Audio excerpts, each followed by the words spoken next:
안녕하십니까. 전자기학을 위한 수학을 강의할 박영기입니다. 이번 시간에는 이제 전자기학을 위한 수학의 내용, 전반적인 내용을 설명하는 시간을 가지도록 하겠습니다. 이제 여기 이 페이지와 뒷페이지에 이제 전자기학을 하면서 이제 접하는 수학들이 쭉 나열되어 있는데요. 이제 몇 가지를 뽑아 본 것입니다. 전자기학을 하기 위해서는 이런 수학들을 다루어야 되기 때문에 이런 이제 사전 지식 없이 바로 그 전공 과목을 들어가서 이제 고생을 하는 학생들이 있습니다. 그래서 그 전공에 들어가기 전에 이런 이제 수학적인 지식을 필요한 수학을 이렇게 훑어보고 괜찮겠다 하시면 바로 전자기학 전공을 들어가시면 되고, 이거 도저히 안 되겠다 하시는 분은 수학을 이제 공부를 하신 다음에 이제 전공을 들어가는 게 좋을 것 같습니다. 이제 전자기학 소개하는 그 이제 동영상을 보시면은 수학의 중요성 같은 게 거기 이제 설명이 되어 있으니까 그거 보시고 이제 판단을 해 주시면 되겠습니다. 먼저 이제 쭉 이렇게 나와 있는 것들을 좀 한번 살펴보도록 하겠습니다. 지금 이제 1번에 나와 있는 것들은 이제 역함수에 관한 것입니다. 이제 x하고 y 좌표에 의해서 이런 이제 x와 y가 정해졌을 때 이 점이 이제 어느 곳에 이런 결국 2차 평면에서는 이제 그 4개 사분면에 속하게 돼 축상이 아니면 이제 4개 사분면에 있게 되는데, 어느 곳에 있을 때 이 각이 이제 x축을 기준으로 시계 반대 방향으로 이제 각을 정의를 하죠. 요 각이 이제 얼마가 되는가, 특히 이제 양수냐 음수냐 그런 것들을 따지게 되는데, 이제 이런 것들에 대한 것들도 다루게 됩니다. 그래서 뭐 코사인하고 사인 함수하고는 달리 코사인하고 사인 함수는 주기가 2파이죠. 그렇지만 탄젠트는 주기가 파이기 때문에 이제 이 부분에 대해서 좀 헷갈려 하시는 학생들이 많습니다. 그래서 제가 이제 질문하는 것을 토대로 요거는 좀 설명을 드려야 되겠다 해서 뽑았습니다. 그 다음으로 2번을 보시면은 이런 이제 전하를 구할 때 이런 식으로 구해야 되는 문제들이 있습니다. 여기 보시면은 이제 이게 좌표계로 보면 이게 이제 원통 좌표계에 속하는데요. 이 피적분 함수가 이제 그 함수의 변수가 로우 짓이 있는데, 로우에 대해서 적분하고 또 짓에 대해서 적분하고 삼중적분이죠. 아마 이제 이게 요거 전체적으로 요게 이제 최적 전하밀도라고 할 수 있는데, 최적 전하밀도가 여기 이제 최적 전하밀도가 이렇게 분포되어 있을 때 이 전체 전하가 얼마인가 하는 이런 문제를 풀 때 이런 적분을 하게 됩니다. 그래서 요 식을 보고 내가 이거 풀 수 있겠다 싶으면은 뭐 문제가 없지만 아니면은 이 강의를 아마 들으셔야 될 것 같습니다. 그 다음에 이 삼각함수 중에 이제 이런 관계들, 그 다음에 탄젠트 x를 뭐 미분한다든지, 코사인이나 사인 함수를 미분한다든지 이런 내용이 이제 나옵니다. 이 부분도 이제 보시고 이게 자신이 할 수 있는지 못하는지 이제 판단하셔야 될 것 같습니다. 그 다음 이제 선전하라든지 이런 이제 선전하라든지 또 면전하를 이렇게 구하는 과정에서 필요한 이제 적분이 이런 적분이 나옵니다. 이런 적분은 이제 분모에 이제 이 변수가 들어가고 이 제곱이 되어 있는 것이 또 2분의 3승 이렇게 되어 있는 복잡한 이런 이제 적분인데, 이런 적분을 이제 이 과목을 공부하게 되면 할 수 있게 됩니다. 그 다음 5번은 위하고 비슷한 건데, 요거는 이제 전기장을 구할 때 또 이런 식을 풀어야 될 때가 나옵니다. 좀 비슷하죠. x제곱 y제곱인데 이게 이제 변수가 y인데 y 프라임인데 y 프라임에 대해서 적분을 하는데 이제 x 변수는 그대로 남아 있고 또 이런 형태. 그리고 이게 이제 둘 다 마이너스 무한대부터 플러스 무한대까지 이런 식으로 이제 적분, 아마 이제 이런 것들은 무한히 긴 도선 혹은 무한히 넓은 평면 뭐 이런 종류의 문제를 풀 때 나오는 것입니다. 6번 같은 것은 이제 이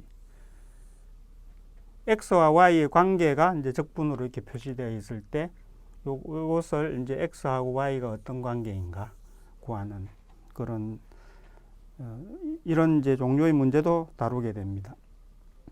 그리고 이거는 이제 각이 이제 두 개가 합쳐지거나 빼질 때의 사인이나 코사인 값이 이제 각각의 각으로 어떻게 표현이 되는가 이런 것들이 이제 나오게 됩니다. 이런 관계에 대해서 이제 공부가 필요하신 분은 이제 이 과목을 들으셔야 되겠죠. 그 다음 이거는 이제 전미분이라는 건데 전미분이라는 것인데 이제 요거는 좀 나중에 이제 그 전자기하학에서 나오는 이제 다이버전스 티어럼하고 좀 관련이 되는 건데요. 이제 요 V가 X, Y, Z의 세 개의 함수로 되어 있을 때 요 V의 변화량이 이렇게 각각의 편미분하고 이런 관계이다 하는 이런 내용도 다루게 됩니다. 그 다음에 이것은 벡터를 이제 미분적분하는 그런 것입니다.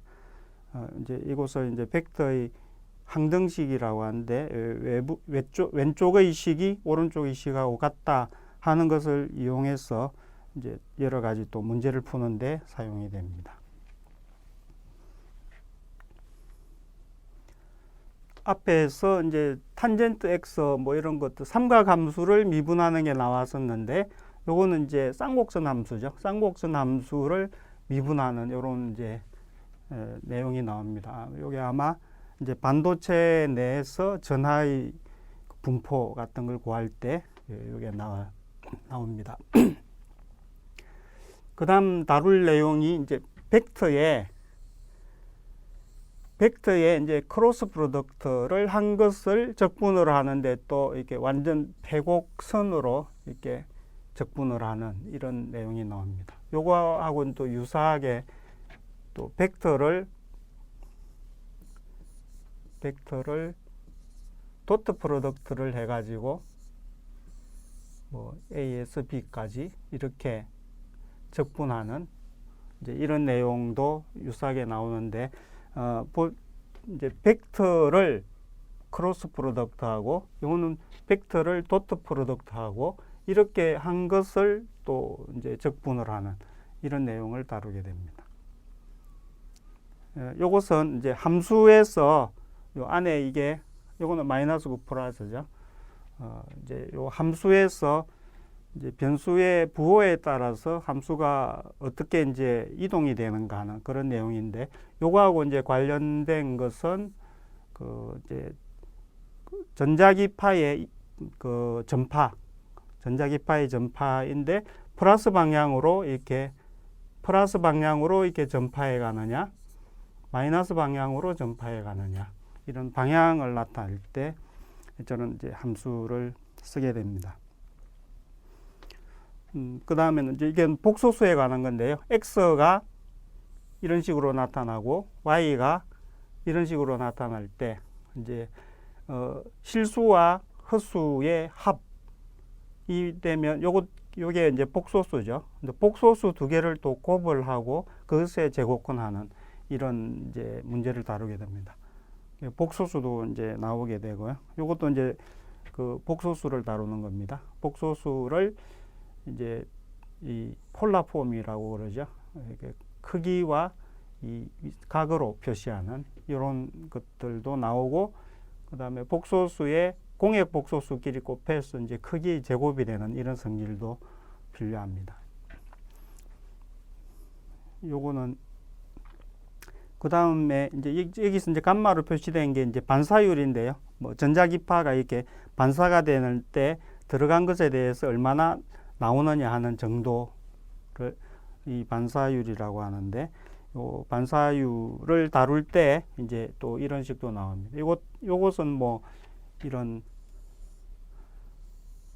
그 이제 이런 물질이 있을 때 파가 들어가서 투과하는 것도 있고 반사하는 것도 있고, 반사했던 거가 이게 나오기도 하고 다시 또 반사되고 여기도 일부는 또 투과되죠.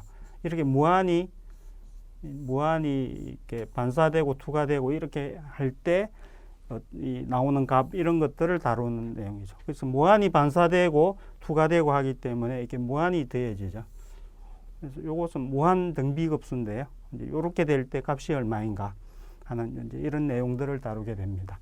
뭐 전자기하학에서 다루는 것을 모두 이제 표현한 건 아니지만 대체로 이제 질문이 많이 나온다든지 또 기초적으로 알고 들어가야 되는 그런 그 내용에 대해서 이렇게 쭉 살펴보았습니다. 그래서 지금 설명하신 내용을 보고 저건 아는 거야, 혹은 이게 좀 뭐 정확히는 모르겠는데 책 찾아보면 알겠어, 그러면은 큰 문제가 없지만은 저거를 좀 어렵다, 잘 모르겠다 하시는 분은 이제 이 강의를 들으시고 수학적인 기초를 쌓은 다음에 전자기학 전공에 들어가시는 게 훨씬 시간을 단축합니다. 전자기학뿐만 아니고 다른 과목도 이제 수학을 바탕으로 하기 때문에 계속 그 수학이 필요합니다. 그래서 마치 이제 어떤 외국에 나가서 어떤 그 공부를 할 때 의학 과정을 먼저 하고 그 공부를 하게 되죠. 그 의학 과정에 해당하는 것이라고 생각하시면 됩니다. 예. 그래서 이제 이번 시간에는 전자기하학에서 다루는 수학을 전체적으로 한번 이제 보여드리고 스스로 판단할 수 있는 그런 기회를 드린 강의라고 보시면 되겠습니다. 예, 도움이 되었기 바랍니다. 감사합니다.